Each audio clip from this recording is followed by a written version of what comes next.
King Everard sat upon his throne. He was old, he was wise. His eyes, like ancient pools of starlight, held the weight of countless battles. Beside him stood Queen Lirien. Her beauty was legendary, but it was her mind, sharp as a razor, that made her truly formidable. They ruled the White Kingdom, a land of rolling hills and sparkling rivers. Their people were loyal, they were brave. They were ready to fight for their king and queen. Everard knew a great battle was coming. He could feel it in his bones. He looked at his queen. "The time has come," he said. His voice was deep, it echoed in the throne room. Lirien nodded, her eyes glinted with a cold fire. "We are ready," she whispered.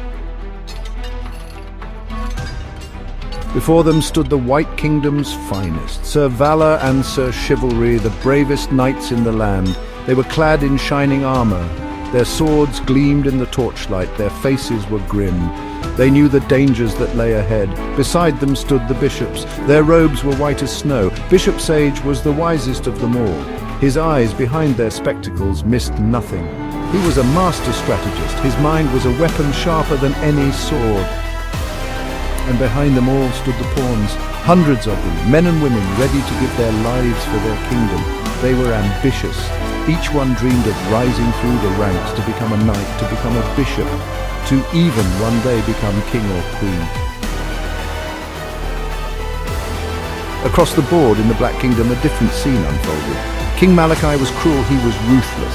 His laughter was like the hiss of a serpent. He craved power, he would stop at nothing to get it. By his side stood Queen Arachne. Her beauty was cold and sharp, like a spider's web. She was a master of deceit. Her words were poison. Her touch was deadly.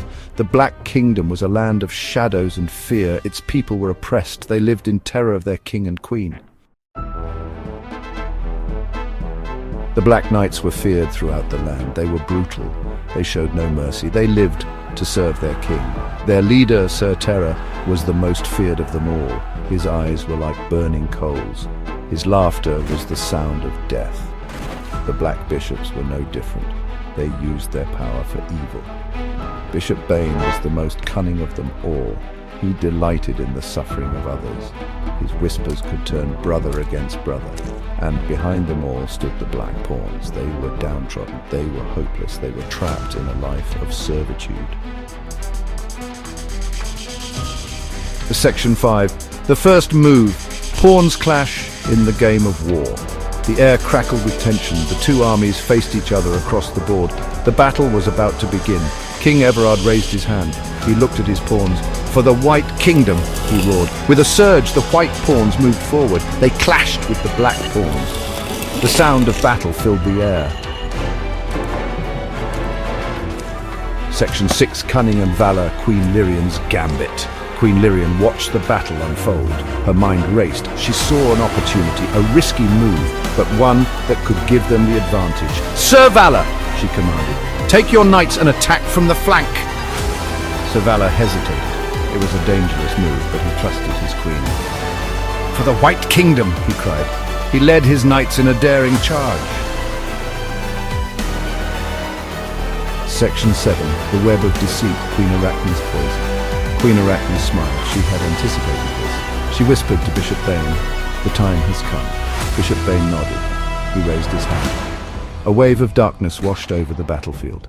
The white pawns began to fight amongst themselves. Queen Arachne's deceit had taken hold.